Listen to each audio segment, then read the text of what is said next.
আপনি এরকম করতে পারলেন? চরিত্রে এভাবে দাগ লাগালেন?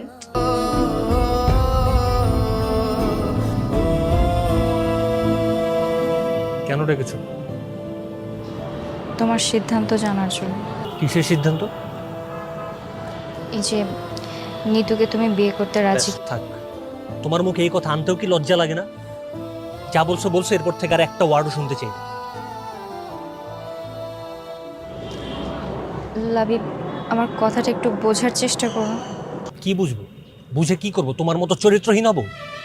বড় বোনের সাথে প্রেম করে তার ছোট বোনকে বিয়ে করব? আমার পরিবার তো আমাকে এই শিক্ষা দেয়নি। তুমি একটা বেঈমান, তুমি আমার সাথে বেঈমানি করছো। আমি তো কখনো তোমার ক্ষমা করতে পারবো না, কখনো না। সব সময় পরিস্থিতি একরকম থাকে না। আমি পরিস্থিতির শিকার।